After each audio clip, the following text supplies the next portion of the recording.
할렐루야, 성도 여러분 반갑습니다. 오늘 이 시간 우리에게 허락하신 하나님의 말씀은 구약성경 예레미야서 13장 20절에서 27절 말씀입니다. 구약성경 예레미야서 13장 20절에서 27절 말씀입니다. 함께 합독하시겠습니다. 너는 눈을 들어 복방에서 오는 자들을 보라. 내게 맡겼던 양떼, 내 아름다운 양떼는 어디 있느냐? 너희 친구 삼았던 자를 그가 내 위에 우두머리로 세울 때에 내가 무슨 말을 하겠느냐? 내가 고통에 사로잡힌 상고를 겪는 여인 같지 않겠느냐? 내가 마음으로 이르기를 어찌하여 이런 일이 내게 닥쳤는고 하겠으나 내 죄악이 크므로 내 치마가 들리고 내 발뒤꿈치가 상함이니라. 구수인이 그의 피부를 표범이 그의 반점을 변하게 할 수 있느냐?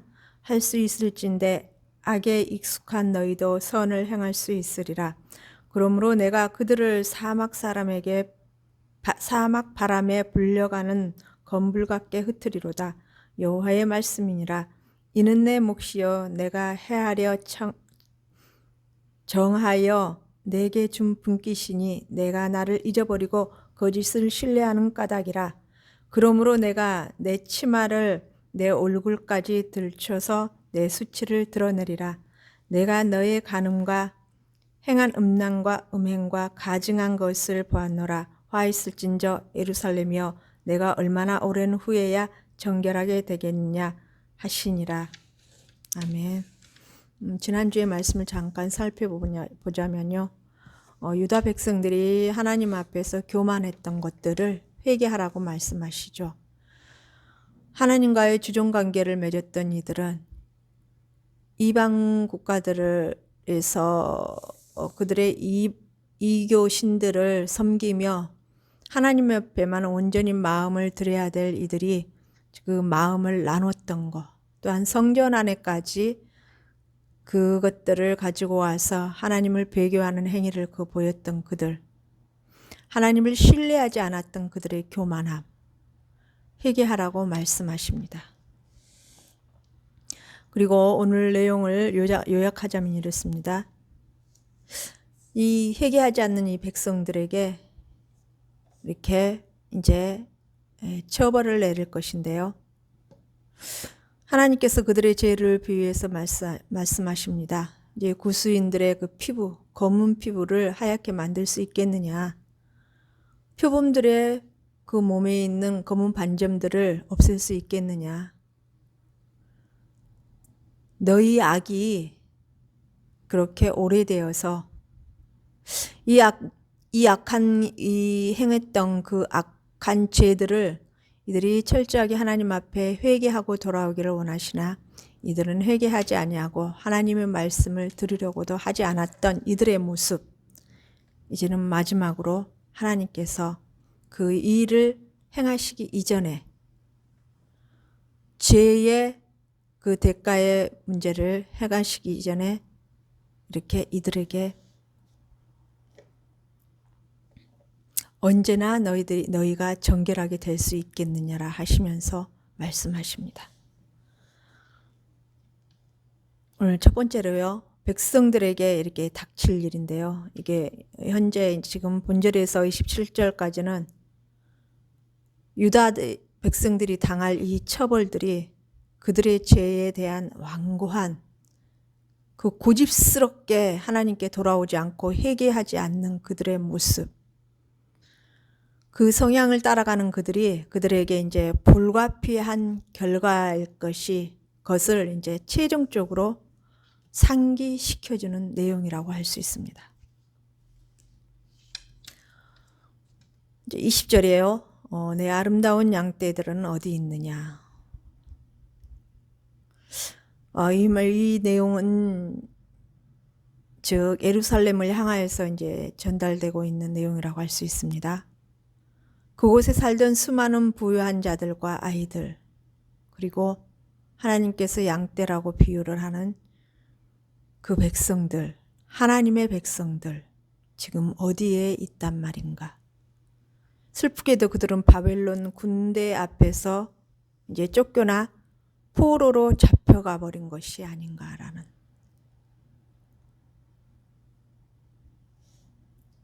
21절에 너의 친구 삼았던 자, 즉 바벨론 이 나라가 이제 신흥 국가로 강대국이 되기 이전에요.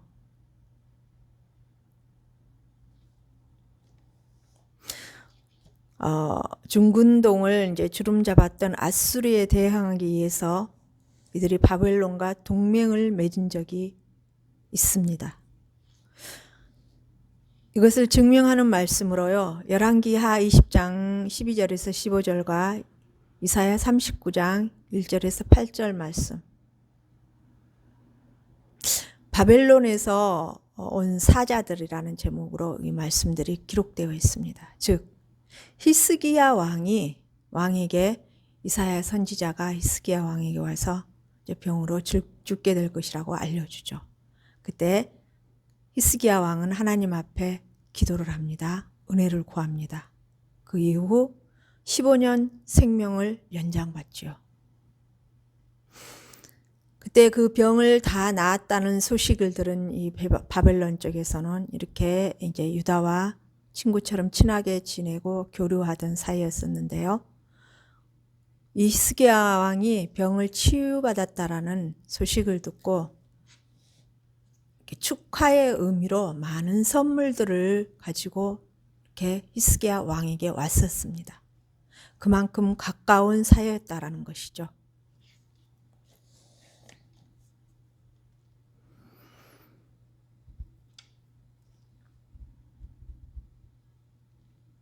이렇듯이 친구처럼 동맹을 맺고 지내던 나라로부터 유다는 즉 하나님을 저버리고 이방 나라의 힘을 의지했던 유다가 당하게 되는 그들의 악함 때문에 일어나는 일들이라는 것입니다. 즉 이것이 하나님 앞에 아주 큰 죄가 되었다라는 것이죠. 사복음서 요한복음 16장 8에서 9절에 보면요. 그가 와서 죄에 대하여 의에 대하여 심판에 대하여 세상을 책망하시리니 9절에는요. 죄에 대하여라 함은 그들이 나를 믿지 아니하며 신약시대 때에 이렇게 기록된 예수 그리스도를 믿지 않음이 죄라고 했습니다. 예수님이 곧 하나님이신데요. 인간의 형상을 입고 오신 우리 주님이시잖아요. 그래서 이 구약시대 때 역시 마찬가지로 이 하나님을 믿지 않았던 것이 곧 죄라고 봐야 될 것입니다. 즉 하나님만 온전히 의지해야 될 하나님의 백성이 이방 나라, 즉 인간적인 그 이방 나라 그 힘을 의지하면서 하나님을 저버렸던 이들의 죄악. 하나님께만 온전히 마음을 드리고 하나님만 바라보고 하나님만을 의지하고 전심을 다해서 나갔어야 될 이들이 하나님과의 주종 관계를 맺었던 이 백성들이 다른 나라를 이방 나라를 의지하면서 하나님을 저버리고 성전 안에까지 하나님 아닌 다른 신을 데리고 들어와서 예배의 자리에서까지 하나님을 배교하는 이들의 행위, 하나님 마음을 얼마나 아프게 했을까요? 현재 우리 또한 역시 하나님 앞에 예배드리러 나온다고 하면서 우리의 마음의 중심에는 무엇이 있는지 분명히 언제나 우리는 우리 자신들의 심령 깊은 것을 살펴보아야 될 것입니다.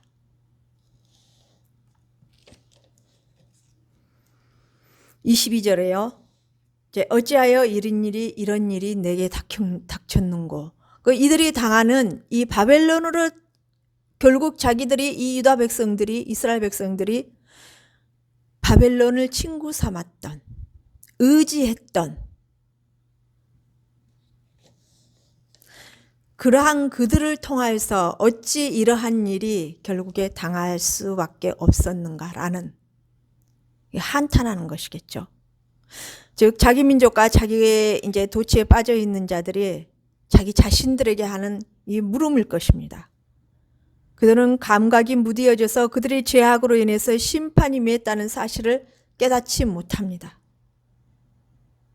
또 다른 구절에서는요. 이스라엘의 파멸의 원인이 무엇인지를 묻는 질문이 이스라엘의 적이나 또는 지나가는 사람들의 질문으로 언급되어 있습니다. 22장 8절에서 9절이요. 에레미야 애가입니다.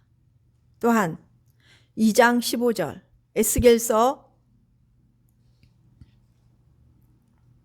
5장 14, 15절 등에 예레미야는 이 문제에 대한 답을 언약의 파기, 즉 하나님과 하나님 백성 관계로서 주인과 종으로서 주종 관계를 맺었던 온전히 주인만 바라보고 나가야 될 백성들이 주인 아닌 또 다른 그 안에 오직 하나님만 주인 삼고 오직 하나님께만 의지하고 상천하지에 하나님만 밖에 없다라는 그분만 바라보고 서로 언약을 맺었던 그것들을 끝까지 지키고 나갔어야 되는데 이 백성들은 하나님의 말씀은 듣지 않고 즉 이교도들이 믿고 있는 그 바알 신등 여러 가지 돌과 나무들에 그들에게 절하며 그들에게 마음을 주고 하나님을 잃어버리고 산 이들에게 닥쳐올 죄의 대가라는 것입니다. 한편 유다에 이게 임한 이 심판이 정말 치마를 걷어 올려 치부를 노출시키는 것으로 비유하고 있습니다. 이것은 곧 민족이 참사를 벌거벗고 강간당한 육체에 비유한 완곡한 어법으로 쓰였다고 볼 수가 있는데요. 치마가 들린다는 말은 이 본문에서뿐만 아니라 구약의 다른 곳에서도 이 성폭행 당한 것에 대한 완곡한 하나의 어법으로 쓰였었습니다. 레위기나 신명기, 이사야 등지에서 이렇게 말씀들이 쓰여 있었습니다. 그만큼 하나님께서 이들을 통하여서 온전히 높임을 받으시고 이들이 극상품의 열매로 하나님의 사람으로서 이교도들을 향하여서 영광을 드러내야 될 이 백성들이 오히려 하나님을 배반하면서 그들을 따라갔던 이 죄,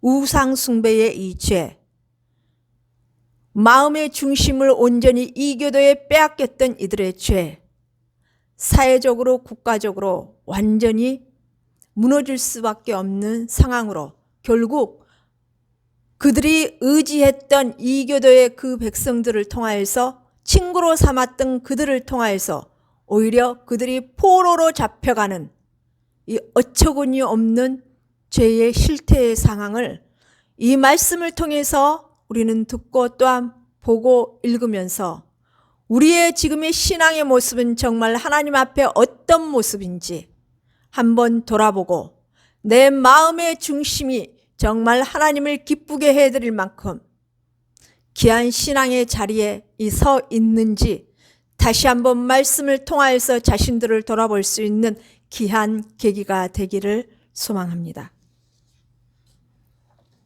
23절에는요. 이 유다인들에 대한 악에 대해서 지금 구스인의 피부와 표범의 그 반점에 그 검은 반점을 변하게 할 수 있겠느냐는 이러한 비유를 살펴보게 됩니다. 이 굳어질 대로 굳어져 버린 이들의 패역함, 또한 돌이킬 수 없을 지경에 이른 유다의 죄악 상태를 나타내는 비유라고 할 수 있습니다. 검은 피부가 본인들이 원한다고 흰 피부로 바뀔 수 있겠느냐. 표범의 그 얼룩점들이 바뀔 수 없는 것과 같이 유다 죄악은 이제 정말 그것들이 너무 오래 지속되어서 하나님께서는 말씀하십니다. 언제 너희들이 정결한 상태로 돌아올 수 있겠느냐. 즉 어느 때나 너희 자신을 돌아보고 회개의 자리에 설 수 있겠느냐.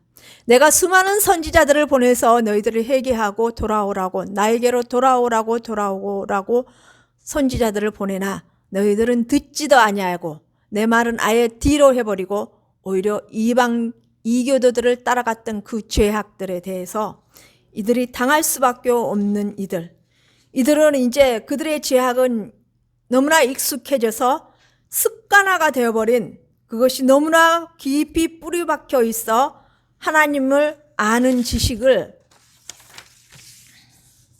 취득하는 것은 정말로 불가능한 지경에 가버렸다라는, 언제나 너희들이 정결하게 될 수 있겠느냐라는 27절의 하반절에 그렇게 말씀이 있습니다. 그러나 하나님의 은혜로는, 사람으로는 불가능하다고 할 수 있으나 하나님의 은혜의 손길이 성령의 은혜를 구하고 회개하고 회개의 자리에 나갔을 때는 하나님께서는 분명히 그 일을 불가능하다고 이렇게 구스인이 피부가 희게 될 것이냐, 표범의 그 반점이, 검은 반점이 없어지겠느냐, 그렇게 비교를 하고 있지만, 그러나 이들이 정말 이들 자신이 자신들을 돌아보고 하나님 앞에 하나님과 약속했던 것들을 돌이키고 자신들의 죄상을 돌아보고 회개하고 돌이켰을 때는 하나님께서는 가능하게 그 은혜의 은혜로 다시 돌이키실 수 있다라는 것입니다. 또한 하나님께서 은혜로 그들을 향한 회개의 영을 부어주셨을 때 그들을 온전히 돌이키고 하나님의 은혜 자리에 다시 돌아올 수 있다는 것을 우리는 기억해야 될 것입니다.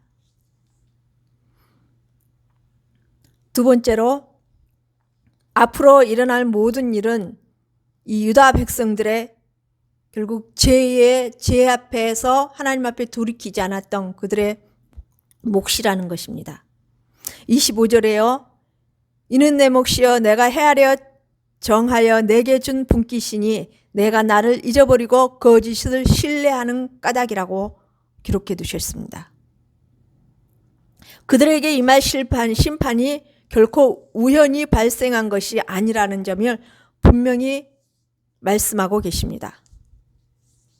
그것은 여호와께로부터 주어진 유다의 분깃이고 그들의 마땅히 받아야 할 보상이며 몫이라는 것입니다. 즉 그들에게 주셨던 마음의 자유, 하나님을 위해서 거룩한 하나님의 자녀로 삶의 열매의 자리에 선으로 사용한 것이 아니라 이들은 사단의 게임에 빠져, 즉 창세기 3장의 화처럼 교묘한 사단의 계계에 완전히 거짓의 아비에게 속아 그 사단을 섬기며 믿고 따른 결과라고 봐야 될 것입니다.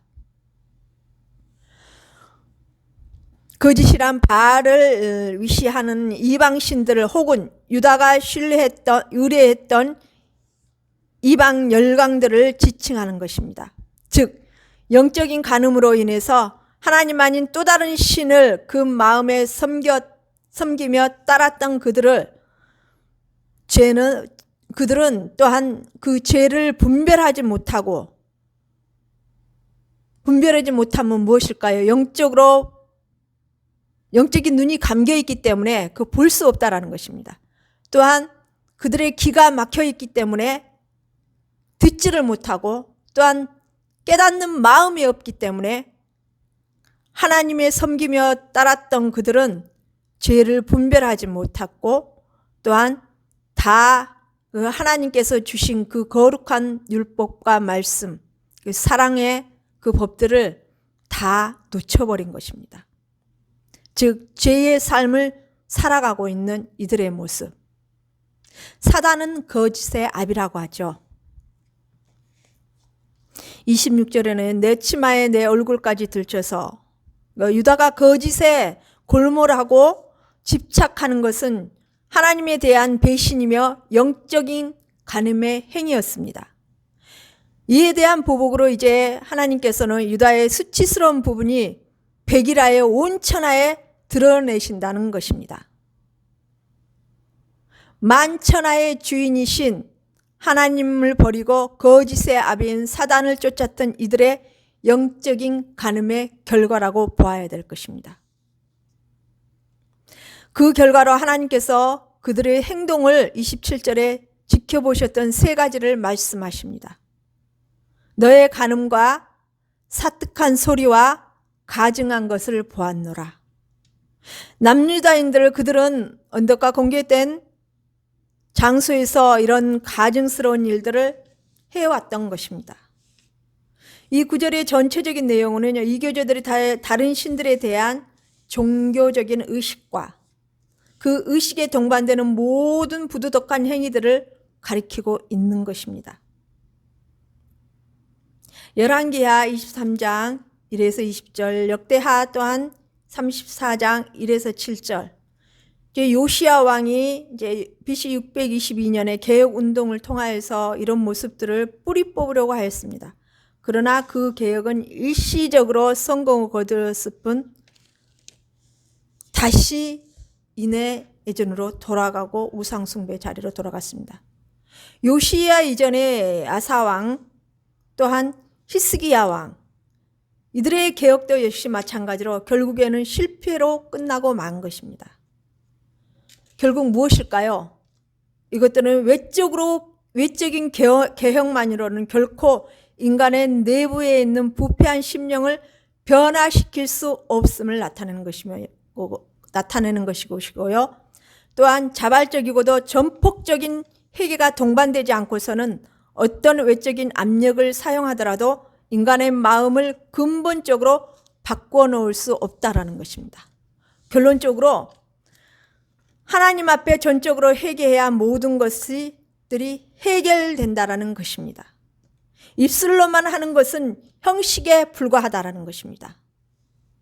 행동으로 완전히 턴을 해서 그 회개의 행동 자체를 드러내야 합니다. 삶의 자체가 온전히 바뀌어야 된다라는 것입니다. 대충 아니라 어쩔 수 없이 온 힘을 다해서 예수님의 십자가의 그 사랑을 생각하면 우리는 세상의 그 어떤 사랑과도 바꿀 수 없는 것임을 분명히 알아야 됩니다. 우리 회개가 정말 무슨 잘못을 했을 때 입술로 대충 하나님 잘못했어요, 나 용서해 주세요. 그리고 다시 또 뒤돌아져서 또 똑같은 죄를 범하고 다시 또 똑같은 죄를 범하고 이러한 문제까지도 하나님께서의 회개의 영을 철저히 부어주셔서 온전한 회개가 이루어질 수 있도록 성령의 손길을 통하여서 만지심을 통하여서 은혜의 손길을 통하여서 이 회개마저도 하나님의 은혜의 손길이 필요하다는 것입니다. 전적으로 회개하고 나가는 것 또한 하나님의 은혜의 손길이 필요하다는 것입니다. 하나님의 때에 하나님의 방법으로 하나님을 알아가는 지혜로운 우리가 되기를 원합니다. 정말 무슨 잘못을 했을 때 정말 죄된 세상 속에 살아가면서 죄를 지을 수밖에 없는 유혹을 받을 수밖에 없는 정말 우는 사자처럼 사단이 죄의 자리로 끌고 가기 위해서 우리를 늘 옆에서 넘어뜨리려고 안간 힘을 쓰고 있는 이 세상 속에서 정말 성령님의 도우심이 아니고는 성령님의 인도하심이 아니고서는 우리는 정말 신앙생활 속에 바로 서서 나가기 힘듭니다. 이러한 상황 속에서 늘 말씀과 기도로 마음의 중심을 전폭적으로 하나님을 향해서 나아갈 수 있는 지혜로운 저와 우리 성도교회 성도 여러분이 되기를 간절히 소망합니다. 기도 올려드리겠습니다. 살아계신 하나님 아버지 감사합니다. 은혜와 긍휼의 하나님 아버지 감사합니다. 부족한 저희들을 하나님 말씀을 통해서 깨달을 수 있도록 인도하시고 유다 죄인들을 통하여서 유다 백성들이 짓는 이 죄를 통하여서 아버지 저희들이 깨닫고 더욱더 하나님 이것을 분별하면서 죄가 무엇인지 확실하게 알고 깨닫고 나아갈 수 있는 저희들이 될 수 있도록 하나님 앞에 정말 지혜롭게 은혜 가운데서 나갈 수 있는 늘 성령님을 갈구하면서 나갈 수 있는 저희들의 신앙의 자리가 될 수 있도록 삶의 열매를 맺힐 수 있는 삶의 예배의 자리에 나갈 수 있도록 저희들을 온전히 붙잡아 주시고 인도하시고 함께 하시기를 원하며 거룩하신 주 예수 그리스도 이름 받들며 감사하며 기도 올리옵나이다. 아멘.